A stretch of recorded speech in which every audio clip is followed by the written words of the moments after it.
I judge a boat not based off what you see on the outside. It's when you open hatches and when you open things that you're not supposed to open. We want people to look under the gunnels and the bilges, look at our plumbing, our wiring, the mechanical systems in the boat, and that's where I think we're going to really shine. Where do you think that stems from for you guys? We just can't help it. Yeah. You're listening to the Rising Podcast, the podcast for sharing the stories, the lessons, and all the good stuff from legends in the marine industry.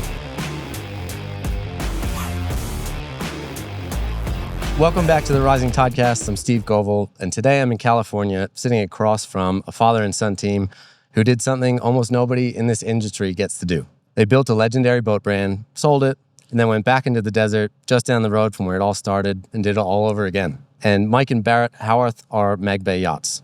Hand-built, beautiful boats, some of the finest finishes and details I've ever seen, and built by the same craftsmen that have been with them for decades, from back when Mike owned Cabo. There's truly something special about this story. So Mike and Barrett, stoked to have you on and share your story. Thanks for having us. So Mike, you started building boats way back when, Southern California in 1969. Pacific Seacraft started in 75 and co-founded Cabo in 1990. Legendary name in the industry, and ran it for 16 years before selling it to Brunswick. Take me back to the start for you. What pulled you into boat building in the first place? Growing up in New Zealand, I was about 8 or 9 years old, and my father took me to a friend of his who was building a boat in his garage. It was about a 12-foot lap strake dinghy. There was just something about that inspired me. I was always bugging my dad to take me over there. After that, I went to school in Anaheim, California, and was in woodshop. And I made a couple of Sabbath dinghies and won sweepstakes award at the Orange County Fair with one. That's awesome. Yeah, and I made actually a jig so subsequent kids could build boats on it. Always liked working with my hands, always liked woodshop. And my father encouraged me to, after high school, to go get a job in the boat business. And that's what I did. That's great. And Barrett, I mean, you literally grew up in the shop, right? Tell me, what is your first memory around boating and building boats? I think my first actual memory was with my mom. We had an F-150 at the time, and when Cabo was first starting out, we were getting our rails made by Steve DeGroot, who had a company called CFAB in Costa Mesa, and we would go down there and they would strap the bow rails onto the truck. And I remember all the guys would complain when my mom tied the knots. They called them the patty knots because you could never get them off. But driving up to the desert to deliver the rails, and I remember going to my mom late nights. They worked late when they first started, and at one point, they didn't have enough light, so we would go. My mom would get burritos for the guys. We'd go to Cabo, and they'd have the trucks parked in different directions with the trucks on with the lights pointed inside the shop in different directions to give more light. Wow. And that was really my first memories. That's when Cabo was in one single building, no giant facility, just getting Building going. the first boat. Yeah. That's awesome. So you're there from the start fully. That's a really cool thing, for you guys to share, obviously a lifelong connection, working together like that. I read somewhere that your first crib was... It was a boat. I think one of the guys made a crib, but it was actually a lap strake boat that had rollers on it, and that was my crib. Rocked you to sleep. Yeah. Just like out at sea. That's pretty good. I remember when we moved to Victorville, my room had this wallpaper, and on top it had tugboats on it. So it was always boats. In elementary school, they let you choose your photos, and I was always the captain or the nautical themed. It's always been boats. In your veins. That's awesome. When did building boats stop being Mike's job, your dad's job, and start being the thing that you knew you had to do in your life, besides just loving it? For me, probably when I was 5 years old when they rolled out the first 35 Express. I remember actually he was moving something around. I said, "Dad, you guys build a really beautiful boat." I just remembered then, I love this stuff. This is what I want to do. And ever since then, it's just been in my head, okay, I want to build boats. That's awesome. Mike, when you're watching Barrett grow up in this, what was that like for you, seeing him being involved and wanting to participate? And Well, it's a great experience, just to see your kid being involved and actually liking what he does. I can remember when he was in school, he'd be drawing pictures of sport fishing boats. And I still have them all. right. Yeah, like a lot. I must have 100 of them. He must have been all day long in the classroom drawing boats. And There's got to be math in there somewhere, right? yeah. I was never really much of a student, so Do you have any part in drawing these boats? Is it part of the sketch process you enjoy, or you just, that was the escape? I mean, I've always drawn stuff, and I look at drawings that I've done 15 years ago, and I see little things in these boats, in those drawings. I mean, all the boats behind, I had some part of drawing in them, and I don't know how to draw on a computer, so it's actually, it works out really well with my naval architect. We've got a great system where I will draw everything on paper, and I'll put a scale on every drawing that I do, and I send it to him, and he's able to scan it and bring it into CAD. And I could say that 38 and 43 were essentially designed on pencil and paper with a ruler the old school way. Wow. I'm not going to say this because he's my kid, but he's got a great eye for a boat.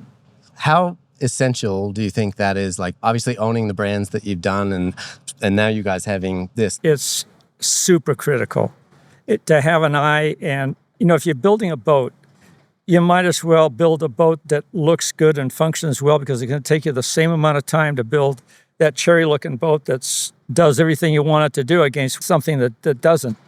And I think it's everything. I'm curious, like those early Cabo days when you just started out, what were they like? Like one building you said you had, right? And I saw it the other day.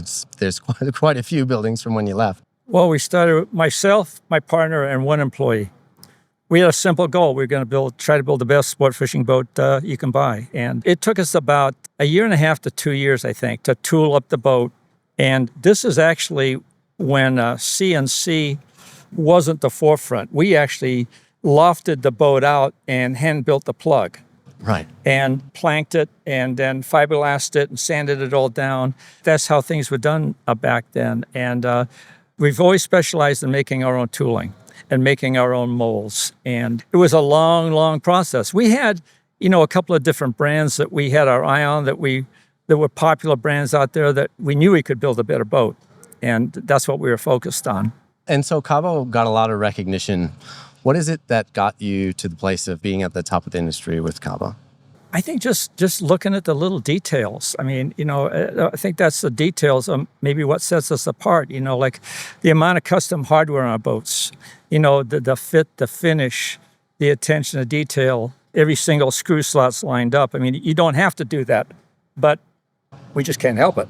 Yeah, it's definitely quality. Yeah. It was a lot, I won't say it was a lot easier to differentiate yourself back then, but, given the advancements of today, I mean, today you can essentially order a boat, order your molds, and have a pretty nice product right out the bat. Back then, it actually took craftsmanship and dedication and time to make something really cherry. And that was, you opened up the electrical panel, everything was straight and labeled and really, really nice. That was a big thing back then. Easy way for them to differentiate themselves. Yeah. I think we've been fortunate in that we've really understood what quality really is, because almost every boat company out there is going to tell you they're building a quality boat. But if you really, really go through a lot of these boats out there and look at the boat, and particularly in terms of quality or in terms of performance, there's a lot of variables. And I think that that's been one of our attributes we've had, is that we really know what a quality boat is. I can see that in all the little things that make a big difference. Yeah. So Barrett, I'd love to know, like stripping away the family and the history, what is it that you actually love about building a boat? I love the challenge. For me, I need a challenge. It keeps me motivated. It keeps me going. I love having a blank slate and taking everything that's in it and figuring out how to put it all together, how to make it work, and how to make it look good. I feel like there's an art to doing it right. I joke around with people that if you read the directions on every single pump, electrical component, and system, you might as well just build a barge for it to work properly and to get everything as it should. There's always a compromise and a fine line of laying things out so it's functional, it's easy for us to build, but also very easy to service on the end user. Just the challenge of doing that and making it cherry is what keeps me going. Tooling a new boat, designing a new boat, custom projects that our customers bring. That's what really keeps me excited. The puzzle challenge. I like it. It's also probably really gratifying to, see it all come together at the end. It is pretty cool when you do something custom, and when you have a customer come in and they say, okay, I want this, and this. You say, all right. And you figure it out, you deliver the boat, and then you watch their reaction when they get to see everything and use it and they're happy. It is a great feeling. Is there a part of the build for either of you that stands out as it gets you every time? Like you love seeing that, you love that stage? Or is it when it's not here anymore? There's always that. I mean, for me, it's all encompassing. It's cool seeing boats come out of the mold. It's nice seeing them leave. There's really not any single part that is, at least for me, better than the others. So yeah. So when you're laying up a hole and there's a detail that no one's ever going to see, but you're working on it to make sure it's perfect, what is going through your head when you're doing that? Just trying to cherry things out. Yeah. I mean, that's what we've always tried to do. I mean, if you take a look at our stainless steel, I mean, there's a tremendous amount of hours and expertise in fabricating stainless. It's a different world than aluminum. It's taken a lot of years to learn how to do it, but that's one thing we're passionate about. I mean, I tell you, when it's all done and you look at it, we're proud of it. Yeah. I judge a boat not based off what you see on the outside. It's when you open hatches and when you open things that you're not supposed to open, essentially. That's when you can really, at least in my opinion, when you can tell the caliber of that build. I want people in 30, 40 years, when these boats are at an age where people are starting to buy them and modify them and tear them apart, when they cut open that boat and they see something that was never meant to be seen and it's done right, a clamp bait on a hose clamp you're never going to see. I want people to say, wow, those guys did it right. That's how we go about it. We don't cut corners. Doesn't matter if you see it or not. We want people to look under the gunnels. We want people to look in the bilges. We want people to look at our wiring, look at our plumbing, look at the mechanical systems in the boat. And that's where I think we're going to really shine. At Cabo, we were one of the first companies to have our electrical panel hinged down so we could showcase our wiring. And we've always really focused on really neat, clean wiring using the best components. Everything's a true fine strand tinned copper wire. All of the connections are all heat shrunk. Everything's labeled. Even the grounds are labeled. And we just take a lot of pride in that. Yeah.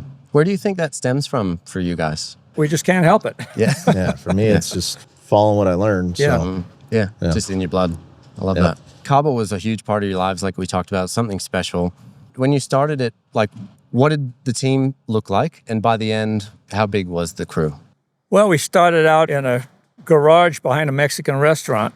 And when Brunswick acquired us, we had a 15-acre facility that had almost 250,000 square feet of buildings and 540 employees. That's a huge. It was a big operation. Yeah, huge. We were shipping between, probably on an average, 12 to 14 boats a month. What size ranges were they again? We specialized in 30 to 50 feet. And in 2006, I guess after you built it to that stage and the recognition was sold to Brunswick, like you said, what was it that Cabo meant to both of you at that stage? We'd sold one company, and that was a sailboat company, and we couldn't wait to start another company. So after 15, 16 years of having Cabo, my partner was 7 years older than me, and he basically, it was time for him to wind it down. I mean, I didn't really want to sell the company, but we did. And, we had a non-compete clause, so I couldn't start a new business right away, so we had to wait to do that. And I couldn't wait to get going again, especially with this guy here. So. Tell me about, because I know there's a special story in there. So the day it sold, what happened? Where were you, Barrett? Second period English class, Corey Seahawks class, 9:46 a.m. I got the text. It's wild, so I have the worst memory, but February 15th, 06, I got that text, and I started crying in class. I get a little emotional now, because for me, that was my whole childhood. It's where I grew up. It was where, pretty much all the significant memories. that I have as a kid were in some way, shape, or form tied to Cabo. So, it was really hard seeing him age. He aged more in the year that Brunswick was acquiring the company than he ever had. Right. And Cabo went from essentially 1 meeting a week with a foreman to 7 meetings a day. And, there was just this big shift, and it was rough. It's hard to see something like that when it's so tied to your identity and it's such a big change, Yeah. right? I wasn't ready for all the changes. We went from, owning and running the company to all of a sudden find out there's a bunch of accountants running the company and making decisions just based on figures and numbers and paper. And, we pleaded with them not to try to move the company because our biggest asset was our employees. But they assured us that, they had everything worked out and they were going to save all this money. And basically that's what they did. Yeah, they had no idea what they were getting. Yeah. They took their biggest asset, and the biggest asset were the guys, the employees. And it went from everybody having a name and a purpose and a meaning of being there to just everybody being a number. It didn't matter how long you worked there, what job you did, you were just a number. They didn't care. That was difficult. That's sad. And it doesn't align with anything that you guys do here now from the conversations we've had. I know one thing you mentioned, being run by accountants, like that's something, I guess, that was done there, but that you probably vowed never to do again. And what's different about when you run a boat business by accounting instead of the way that you guys do it now? If we discovered somebody's building a better bilge pump and it's the best bilge pump you can buy, we don't have to go ask somebody about, does this make sense on paper? We're going to put it in the boat. I frankly don't care what it costs. If it's the best, it's going in the boat. And that's the way we've always ran things. If it costs us a little bit more money to hire better people, that's what we're going to do. And we've never really tried to look at how much profits in a boat. I think, sure, a business has to be profitable. And at the end of the year, if you look back on it and you think, hey, we did okay, that means everything, and that's where we're at. There's a story in there because there's a plaque involved that basically says this. So tell me what the team gave you. One of the parting gifts at Cabo is a plaque the guys made. It's, I'm a boat builder. I'll always build the best boat at a profit if I can, at a loss if I must, but I'll always build the best boat. And it's very true. Much like he says, I can't tell you the exact amount of dollars in any of these boats behind us. It's, for me, I don't want to say it's irrelevant, but it's irrelevant. We're going to do what we have to do to build the best boat. And, starting out with Mag Bay, I can't tell you how many times we shipped boats that we knew without question we were losing money on. There's no doubt about it, but okay, it's just, we got the boat done, we got it out, and you just continually try and improve. But I slept good knowing it was a solid boat and built right. It's nice. It's care factor. I think the profit for us back then was actually that we're building a foundation for the company. The size boats we build also are not the most profitable boats to build. If you take a look at the industry, if you build a boat between 30 and 50 feet, if you look at the profitability of that compared to building a boat 40 to 70 feet, there's so much more profit in a boat that's larger. On our 42, for instance, the whole hardware on the boat, the whole transom door, all the custom hinges, all the custom hardware that we make, that's the exact same transom door that would fit in our 42. You could put that same transom door in a 72. And it takes the same amount of labor and cost to mount a cleat on a 72 as it does a 42. So consequently, the smaller boats have been more expensive to build, but that's what we've specialized in. Right. And we just have to have better tooling, better equipment, better craftsmen, and quite frankly, know what we're doing to build a boat, a high quality boat in that size range. Yeah. Boat building is a difficult business, right? How would you describe the difficulty of being a boat builder? Well, I now know why he spent so many years trying to tell me not to be in the boat industry. I mean, there's a lot of perks to it, but it is a hard business. Now that at least I've seen it for 12 years, I realize it a lot more now, but a lot of people look at boats, obviously when you're buying a boat, you're buying a toy. And, especially with the high caliber boats we build and the high caliber clients, it's people look at it and think, oh man, there must be so much money in boats. And I've seen it come and go plenty where people think, okay, yeah, we'll get into boats. We got all this extra money, and they get going, and you'll build a boat, you'll launch it, you'll have that first 6 months or a year where it's fresh, you get all the marketing, the hype, and then, someone else comes out with a boat and all that fades away, and you actually have to keep it going. And it's tough. It is not easy. We obviously had the reputation, which helped us a ton, but we had to fight for, 7, 8 years, every single boat show, everybody that came through the display. It was always, well, who are you guys? What are you doing? And it was trying to say, okay, we've been in the industry for, 40 years. We had Cabo, we had this, we had that. And it took a very, very long time to gain recognition to the point where now we go to a boat show, people come in the display like, okay, we're here to see your boat. We know your boat. It's the names associated with quality. It's has not been an easy road at all. A good place to be now, though, like that recognition that you guys are getting. I think it's awesome. And it's Thank you. For good reason. They're amazing boats. Thank you. So after Cabo sold and before you decided to start Mag Bay, how long did it take you before you guys could have the conversation about building boats again? We always knew we were going to build boats. Yeah. It was time. I mean, there wasn't a specific conversation that, hey, let's start a boat company. It was just going to happen. Yeah. It was 2013 I spent all summer building a 13-foot Boston whaler with a good friend of mine's son. He hated it because I quit my job to do it. And when it was all said and done, we had this really, really cool 13 whaler, and he came out and he looked at it, and I remember him saying, all right, is this really what you want to do? I said, yep. And we got in touch with Mike Peters the next day, and that was it. That's awesome. So I call the little whaler Mag Bay number 1. Without question, the most expensive, intricate Boston whaler small boat ever built. Yeah, it was Right. It was pretty cool.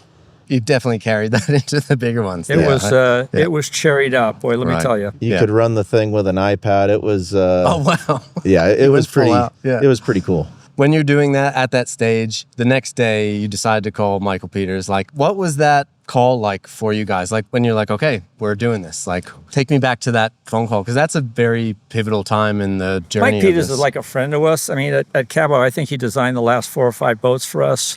Really a great guy to work with. Got a good eye, a really good eye. And, he's got a lot of good associates. And it was just a natural step, I think, to contact him. I think he knew we were going to do it anyway. Just waiting for your we call. called him, and we ended up, we set up a meeting. We flew to Sarasota. We sat down with him and sort of gave him what we were looking for. And we really didn't have a set amount of parameters. The only thing that I remember telling him is, Mike, I want to know it's our boat. In my eyes, you could look at, these other boats, whether it's CV Contender, whatever else. You put them out there, you don't know what's what. I want our boat to be 500 feet away without any markings on it. I want it to know it's our boat. So the first rendering he gave us was for a 29-foot inboard diesel single engine center console.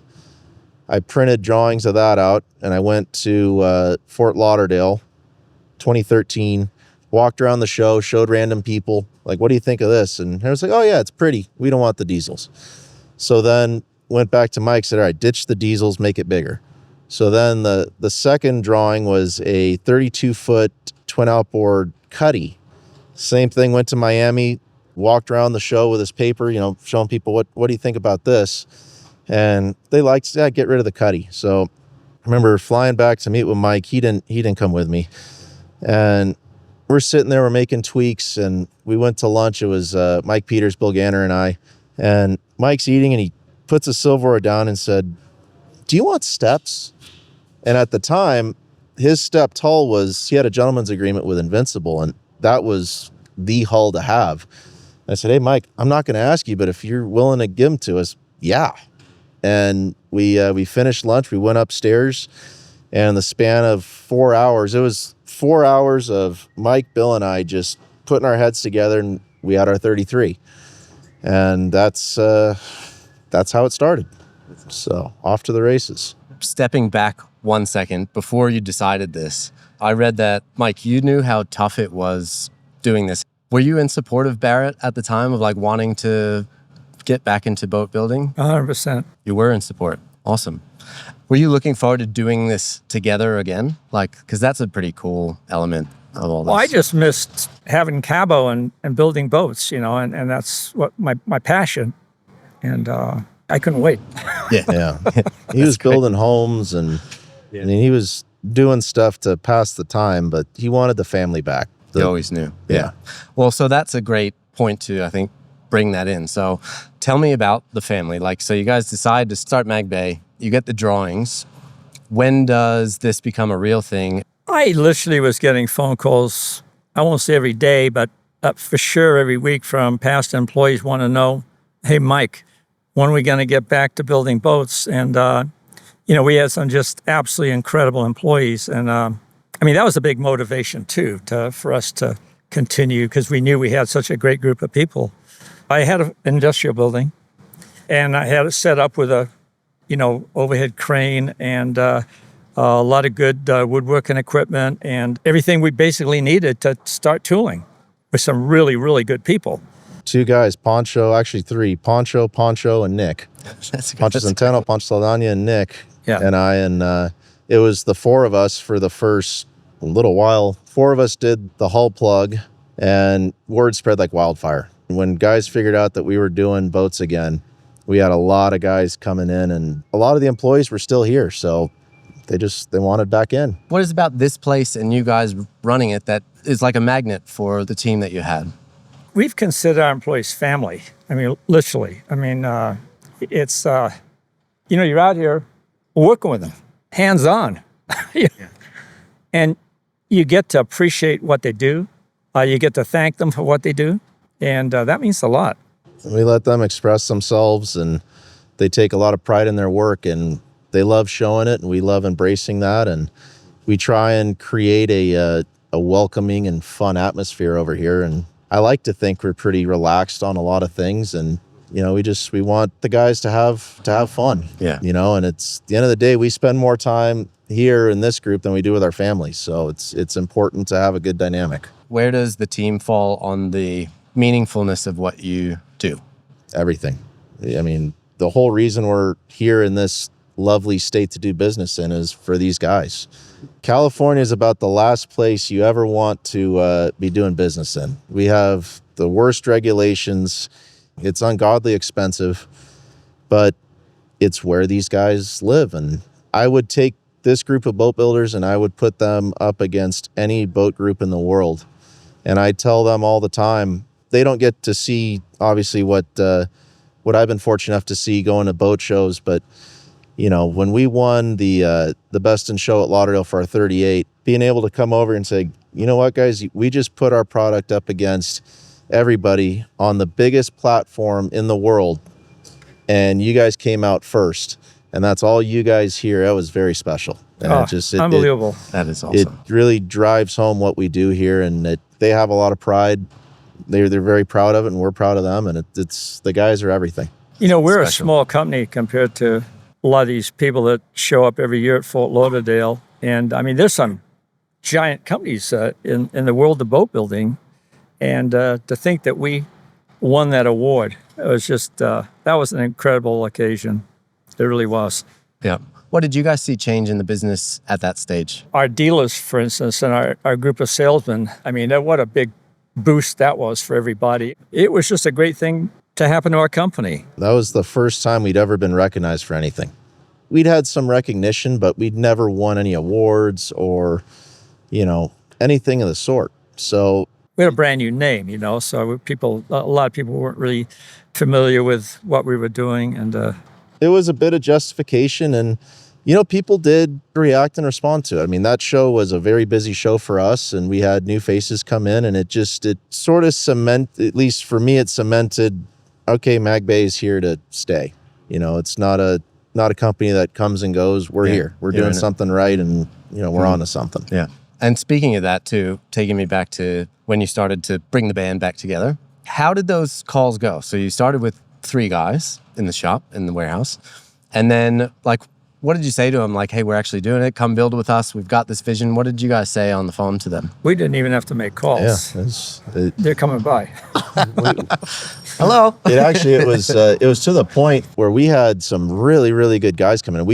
We were too small. We couldn't afford them, but it was hard turning some of these guys away. You remembered them from Cabo and what they did. And it's like, man, I really wish we could have them right now. And, we've been fortunate that a lot of those guys that we had to turn away at the beginning are now here. Right. But we've really, I think in our whole history, we've never really made any calls. Just the band is reassembled itself. That's awesome. Where is Mag Bay located exactly? I know it's California, but it's not in California where you may think boat building would be happening. So we're, if you type in our address, it's either going to come up Hesperia or Oak Hills because the city dividing line goes right through the middle of the buildings. But we are in what's called the high desert of Southern California. The easiest way, for those not familiar, if you look at a map, you go Los Angeles to Las Vegas. We're about a third of the way between Los Angeles and Las Vegas. Middle of nowhere. There is a little story to this, though. When we sold the sailboat company, that was located in Orange County. And we were going to start a company building sport fishing boats. And we found out that it was going to be almost impossible to get a permit in the South Coast Air Quality Management District. So we were trying to think of where we could go. And we knew a guy that had moved up to this high desert here. And he said, you guys should check out the high desert. He said, that's the Mojave Air Quality Management District, completely different. And so we decided we're going to come and check this place. I didn't know. I hadn't been out here before. And so we drove out here. It was about 75, 80 miles from our former factory. And just got off the freeway and found a real estate company and was driving around with him looking at industrial buildings and stuff. And he says, hey, have you heard about the program Adelano has? And so I said, no, I didn't even know where Adelano was. So we drove down to Adelano, and they had this program where they're building an industrial park. And they had these 5-acre parcels they would give to you for $75,000, $15,000 down. The $60,000 was due in 5 years with no interest. All the streets in, utilities in, it's ready to build. And they're going to fast track it, right? We signed up right away. Immediately. And that's where we kept. Yeah. We went to the South Coast Air Quality Management District. We had a permit to do glass work, and I think it was literally 2 weeks. That's great. And it was a big permit, too. That original permit had enough capacity that we were building 12 to 14 boats a month. We could have doubled even that capacity. Wow. More than that. And not only that, but the cost of living up here, particularly for housing, was so much less than where we were that was a big attraction for our employees, and a reason why a lot of them they've had an opportunity to come out here and actually afford a home, whereas they couldn't do that in Orange County. Yeah, makes a lot of sense. And that's looking after your people, which is amazing. And so in that first place that Mag Bay was, that was where the first hull was, the 33. We went to it yesterday, which was great. So what was that building like? And then when that first hull was finally finished and ready, I would love to know when it got wet, what was that ride like? Like, when did you know it was going to be good? The building was one bay. It was, 12,000 square feet? 14,000 14,000 feet. We put an overhead hoist, just a 4-post hoist in the middle of the building. And everything was under one roof. We had, the mold shop, assembly, everything. We were laying up boats 50 feet away from where we're finishing boats. It was a nightmare. We had the stock room was a converted office. It was rough, but we made it work. First 33 we finished. First run was May 11th, 2015. And remember putting it in the water, I had all sorts of problems. We had a guy help us do some wiring, and long and the short, he sort of left me high and dry. So I had no steering the first day. Just trying to sort through all these systems. It's a hard sea trial. I got everything going, and I remember I had all these people that wanted to go out on the first run. And I said, okay, be at the dock at 9 a.m. Well, me being stubborn me, 5:30 in the morning, I went and I took the boat out by myself. Because I figured, you know what, if I want to run it, if something's going to happen, it's going to happen with me on it. And, if it sinks, it's just me. If it runs great, then okay, we'll pick everybody up. And yeah, I remember going out. It's really my first time running anything above 22 feet on the center console world, and took the boat out. And I remember we had an issue with the trim tab pocket sticking, so it was hard to get on plane, but I figured that out, and the boat ran 56 miles an hour, and I was all fired up. Called him, so this thing's awesome, ran great. And that was first day. Ended up taking some people out later in the day, did some laps, went back to the house, then cheers family with some tequila, and it was a good day. When you're doing this and you get up to 56 miles an hour, I would imagine the smile on your face is pretty big. It was fun. It was cool. What was that feeling like? You knew it was good. Yeah, it was the first one. Tell you the truth, I don't remember a whole lot of some memories so bad, but it was exhilarating. It was new.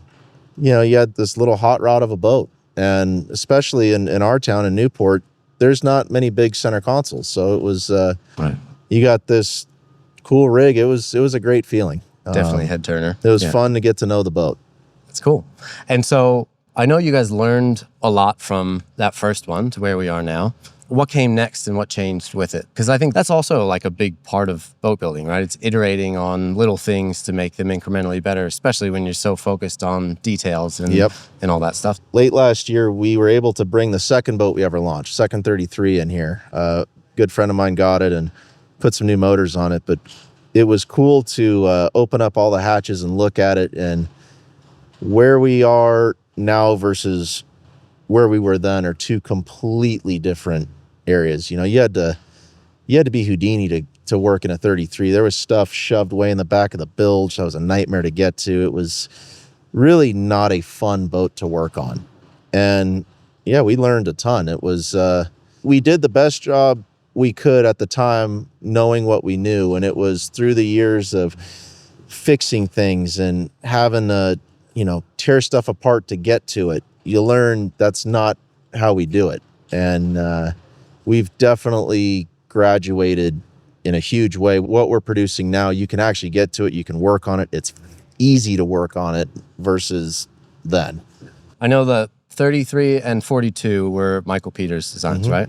And then things changed. You moved to a cross-step hull with Steve Matthews. So for someone who isn't familiar with what cross-step hull design is, can you explain it in simple terms? So simple terms would be cross-step is steps going in each direction. So when most people think of a stepped-hulled boat, they look at the side of the boat, they see the two cutouts. Those are called transverse steps. A cross-step hull has transverse steps and also longitudinal steps running fore and aft. So the big difference is a traditional stepped hull, you're ventilating from your steps moving aft. With a cross-step hull, you're ventilating throughout the entire hull surface. So we're introducing air from the entry, not just aft of a step. So the end result is a really soft and efficient ride. And we absolutely love the hull. I mean, it looks great. It sounds great. I haven't ridden on one yet. I'm excited too. But changing the hull designs, that's like a major change. That is an absolute major change. There's no way we would have ever considered changing unless we found something that we were confident was seriously better. When was that decision? Like, take me back to that time. I was introduced to cross step in, I think it was 2017. I was in the Bahamas for the custom boat shootout, and there was a 37 Tribute that was ripping around, and it was John Gaza and Steve Matthews were out there, and this thing was just flying by. I was on a 34 Venture with a bunch of friends, and this thing ripped past us like 75 miles an hour. And I remember looking at the thing thinking, man, that thing looks like it's running really good. My girlfriend at the time, she went out for a ride, and they come back, and she said, how come your boat doesn't run like this? So I'm like, okay, great. I got to get on this thing. So I jumped on it, and we went back from, I forget where, but we went on a sea trial, and there was a big Merritt coming in, throwing a huge wake, and I'm looking at it. And of course, they point it right towards that wake, and I'm thinking, oh boy, this is going to hurt. And it just went right through it. And I was impressed. And the other thing that kind of got me is Steve Matthews was there, and he had a boat fishing in the tournament. I think it was a Forbes. It was the Grand Slam. It was a 40-foot Forbes at the time, and they won the tournament. And he was so proud of seeing his boat on top, and that stuck me. He took a lot of pride in his work, and I got his number, and I saved his card. So I knew, if something ever happened, I was going to give him a call. And sure enough, when we decided we were going to build another center console, I didn't want to build what our competitors were building. By the time we made that decision, the SVVT hull had been licensed out to a few builders, and there was no appeal for us to do the same. I wanted to be different, so we contacted Steve and said, hey, what do you think? Can we put something together? And the rest is history. That's awesome. If someone's never been on a cross-step hull like you guys have, how would you describe the ride? I wish I could let the boat do the talking, but it is definitely different. There is no bow rise at all. Of the sea trials that we've done, generally speaking, people are most impressed with the no bow rise and just how smooth the boat is. It's deceptive. When we've put the first 43 in the water, I had Mark, our sales manager, and we're running, and we were both giggling at just how stable the boat was. And we were just trying to find any big wave we could and just run the boat right into it, because where you expect to brace yourself and the boat would jar, it just went right through. And it has this ultra smooth ride. You got to get on the boat to feel it, but it's smooth. The very first 43 sea trial, we put the boat in at Palm Beach Yacht Centers in the afternoon, and it was, I think it was Mark. We had John Gaza, who's part of Cross Step, Steve Matthews, and I think Alex Nomer, another friend of mine. And we got out, and we had the outer two motors buried. It was a 600 boat. The outer motors were just throwing water up like crazy, and we hauled the boat out. It's like, I got to raise these things up. So I convinced the yard. They usually closed at 5. I said, can I please just work tonight? And borrowed Alex's forklift and spent hours. We raised up both outboard motors, and the next day was move in for Fort Lauderdale. So I had no time to test the thing. We literally put the boat in the water at 7 a.m., got in it, and left. It was actually our first time even out of an inlet. Right. So Mark and I left Boynton, and we're just going south. Of course, we had the outer motors set about right, and we just had a blast going down from Boynton to Lauderdale. And in my head, I wanted the boat to hit 70. So coming in Port Everglades, it's like, all right, Mark, hold on. We just pinned it, and it hit 71. And it was just like, oh, yeah, okay. We got a 70-mile-an-hour boat. We got something here. That's awesome. And after the show, we finally got to play with it. We changed props, tweaked it, and that boat ended up doing a little over 76. Wow. And, yeah, had a blast with it. Box checked. You Yep. definitely knew it was something special Yep. at that stage. And Mike, did you go out around that same time for sea trial on the new cross-step hull?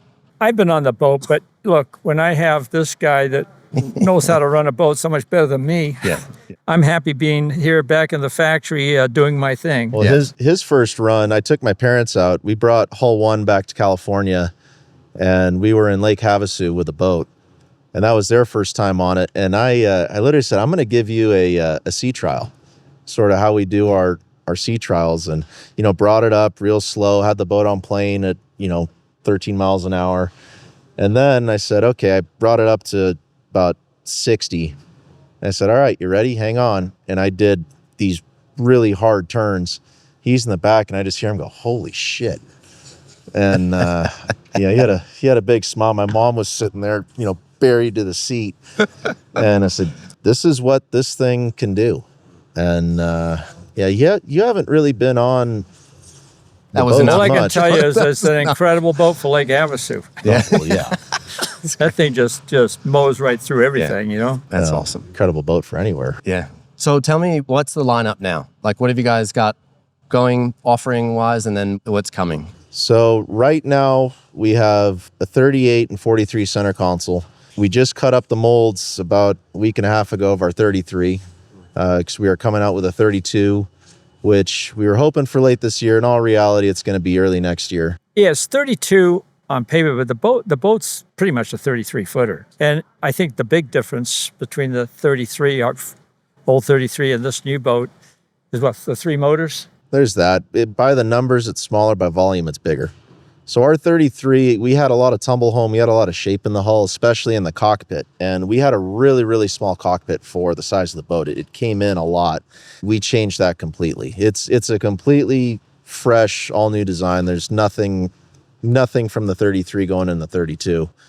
And it should be a really, really nice entry to our brand. We're excited for it. Yeah, that's very cool. Should be fast. If you believe the numbers from the computer, it's going to be the fastest one yet. Right. And so the 42. The 42, what's happening with that? We're finishing hull 15 right now. And Hull 15 special, though. So tell me about, that's a bit of a special one. what's the 42 behind us? That one's for the family, for our family. At Cabo, we built a very special 40 called El Patron. It's 40 hull 44, and it was the most custom Cabo to ever come out of the factory. And it was a boat where all the guys put their heart into it because they knew it was for my dad, and it was just cherry. And it had different layouts. I mean, the stringers were a different wood. The layup was custom. We had custom cores in it, had a second fuel tank. I mean, the boat was cherried out. And we sold that boat in 2015. We got Mag Bay going to help fund it. And it was sad to see that one go. When it left, I knew every single screw, connector, everything in that boat. One thing I learned about trying to build some special boats is that you really learn a lot about your product. You know, as Barrett mentioned, El Patron, I think we made about 40 changes to the standard 40 as a result of building El Patron, because we were just trying to build like the ultimate boat, you know, and how can we do this better? And, you know, all this custom hardware we're trying to come up with and everything else. And it was a good experience. And the same thing about us building, you know, company boats and like boats for boat shows and that kind of stuff is that, you know, you learn a lot about doing different things. The other thing is, you know, we deal with some really experienced people. I mean, some of these people have had 4, 5, 6 boats. And a lot of these people have contributed some great ideas to us. And we listen because, you know, they've got a hell of a lot of experience. And consequently, you know, some of the interiors that we did at Cabo was a result of listening to these people. Right. Yeah. Particularly like the Cabo 35 flybridge. People love that interior. Yeah. And it was a result of listening to a guy who actually sketched it out on a little piece of paper. Yeah. It says, see if this would work. And we mocked it up, and holy smoke, it like worked really good. That's great. If all good ideas, I feel like, come from the sketch on a random sketch on a paper, right? Right. But at least back to this 42, I think at this point the guys hate me for this boat because we have changed just about everything I possibly could. And it's little things. Everything is fully finished off. All the bilges are faired and finished. I've changed the tank layout, the pump layouts, cut the back of the rudder shelf out to give me a bigger lazarette, changed the struts, the rudders, the props, and we're about to build a full stainless steel tuna tower for it. Oh, wow. It's that's awesome. If you want to check out the ultimate quality sport fishing boat under 50 feet that's twin diesel powered, you might want to come check this out. yeah, It's special. I walked in it and I was just blown away. And like, obviously, I don't know what it's going to look like finished, but it looked, every detail, like you showed me, is nuts. we're excited. I mean, the interior in it is gorgeous. We have an awesome interior designer who's done just a fantastic job bringing it together. Chanel, she's awesome at that. And we've got a lot of people really contributing a lot to the boat, and I'm excited. We're naming it Carlo. Nice. So Carlo is my mother's nickname that she gave herself. That's a whole nother story, but yeah, It's good. It's going to be a fun one. It's going to be a pretty well-known boat. Yeah. And what's the plan with it? It's family boat, so live around here? Or? Yeah. It'll stay in Newport. We'll fish when we can. I'd love to take the employees out on it. Actually, to be honest with you, one of the things that I would love to do is fish Mag Bay on a Mag Bay. So that's On the in bucket the list. plans. Yeah. We're I mean, that's the whole reason we named the company Mag Bay, is that's a magical place. You want to name it Laredo Yachts Well, at the beginning, but Happy with your choice. Happy Mag with Bay, it has the M for Mike, the B for Barrett in it, so it worked out. But I like that. yeah. No, we're planning on doing a trip. Hopefully later this year, we're going to take the 42 down. We're going to take the 38 hull 1 down, so we'll have the Seafrost Green boats side by side, and that's going to be a fun trip. That'll be an epic celebration of that one getting finished, and for you guys, I think that'll be awesome. Yep. You talked about all the custom work that's gone into that, and that took me back to the plaque that you guys gave you. You know, like always building the best boat at a profit at you can't have lost if you must. It sounds like a beautiful line and also a terrifying business model. But I'm curious, like, how literally do you guys mean that? Like, how does that show up in the build? It's all throughout. If we're looking at that 42 in specific, when you open up the aft lazarette, you're going to see a fuel plate that I had my buddy Sean Geiser machine out of 316 stainless. And we laugh at each other because I want to say this has to be a $10,000 piece of metal that's in the back of the boat. He broke 12 bits machining, him and his cousin Corey.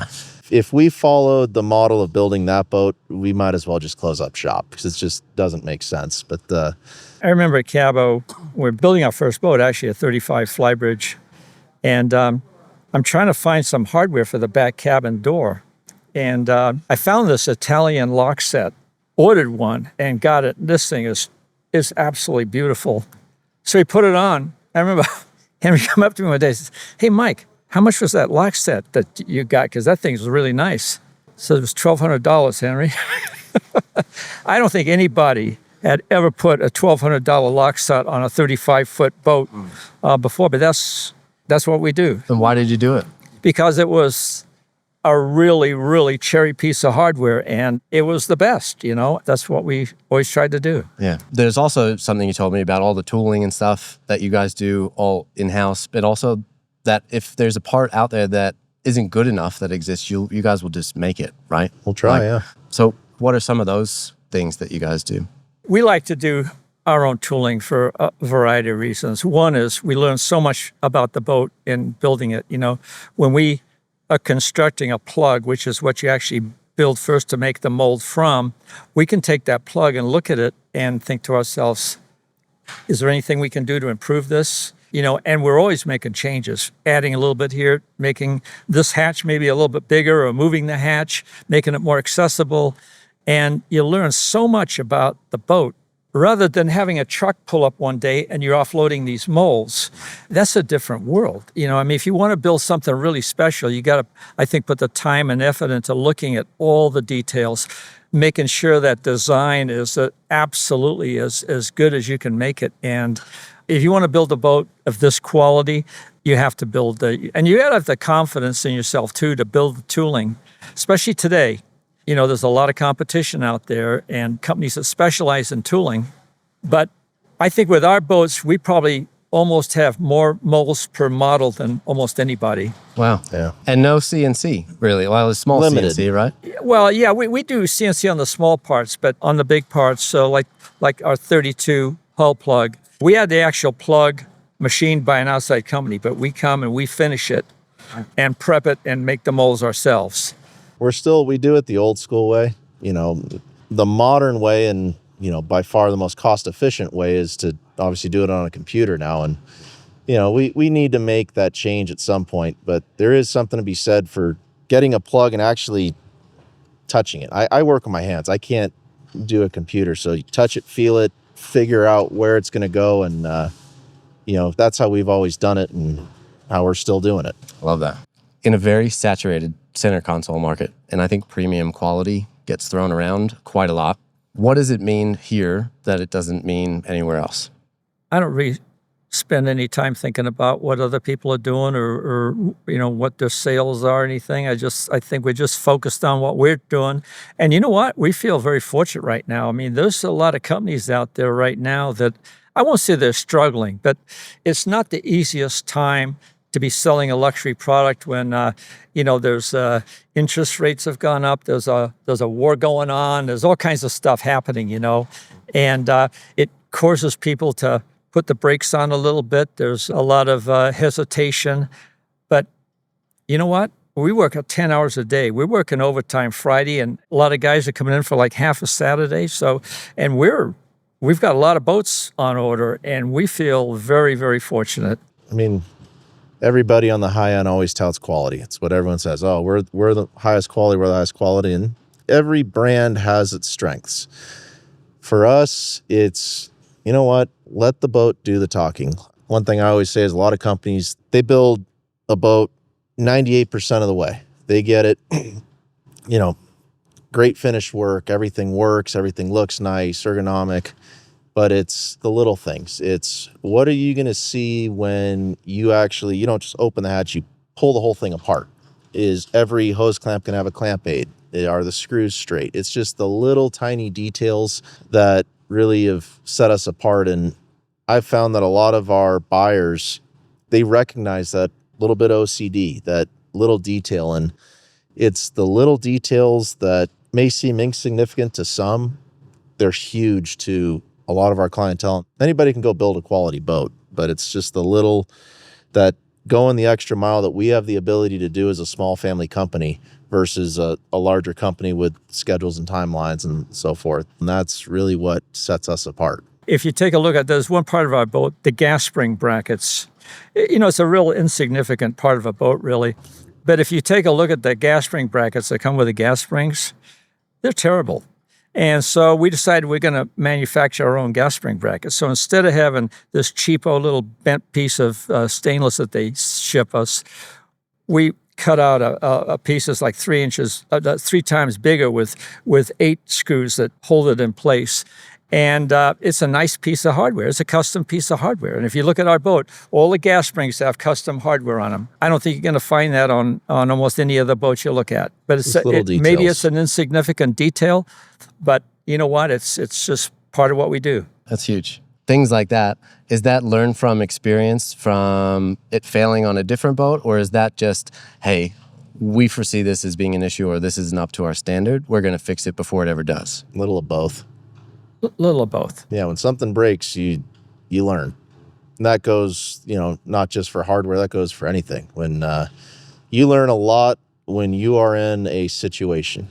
And I can remember being in the Cabo and, I remember being in 12-foot seas, a coolant line blew off the port motor somewhere between Mazatlan and Puerto Vallarta. And, when you're trying to fix something, getting tossed around, you learn what you want, what you need, and you take that and you put it into what you build, and just little things. It'd be ingrained in your memory every time you put the hose clamp on. Then that's where the hose clamp started. Yeah, you learn. I mean, you learn a lot from failures, and we've had them, multiple things, and you look at it. Okay, you see what happened, you make the change, and you just keep constantly trying to improve. Aside from the new lineup and the new models, you guys also opened up a location in Jupiter. What spurred that, and what is that all about?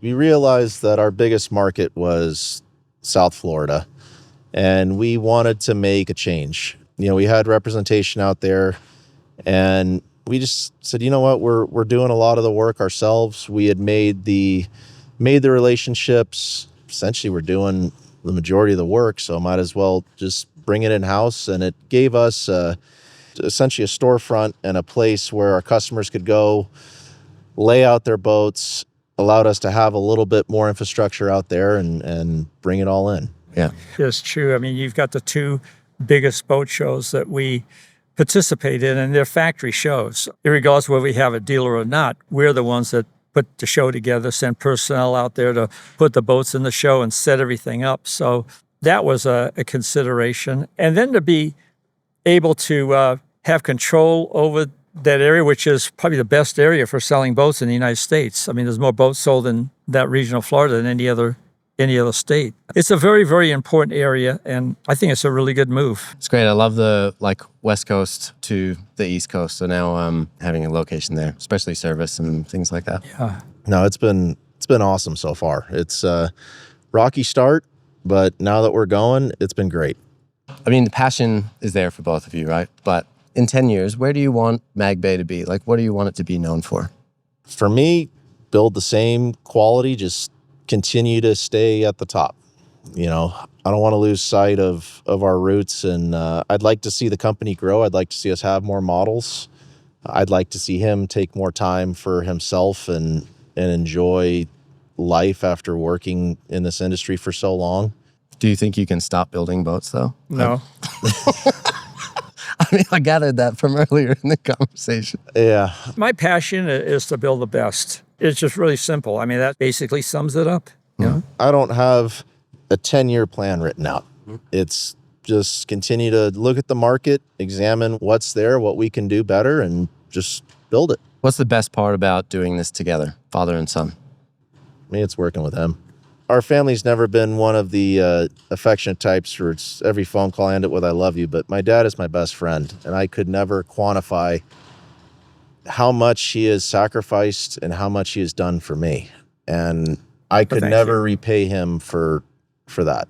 So, you know, for me, it's showing up and just trying to do the best I can, and with a hope that one day I can, it's not necessarily repay him, but, you know, try and express just how appreciative I am for all the opportunities I've been given because of him and his work. He could have gone and retired and lived a fantastic life, and, you know, instead he invested it in me, and it means the world to me.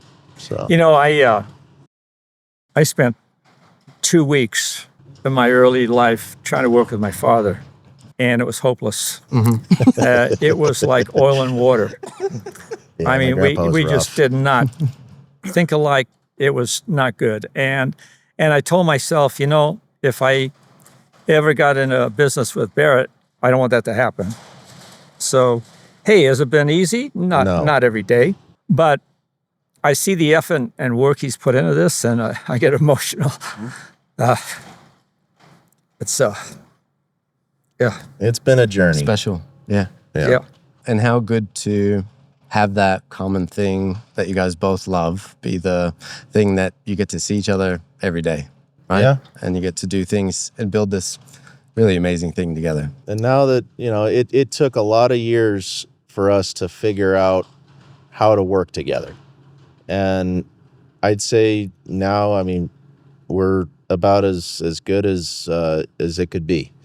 You know, we have an understanding, and I've had to mature a bit from when we started, and I had to learn a lot of things the hard way, and it's been really good.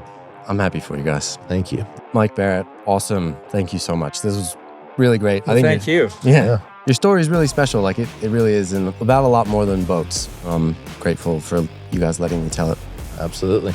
So if anyone out there listening wants to see what these two and their crew are building out here in California, check them out on Mag Bay Yachts, on Instagram, website, all the places. And if you love this convo, share it with someone else who would love it too. That's how the show grows. I'm Steve Govil. It's Rising Tidecast. Catch you on the next one.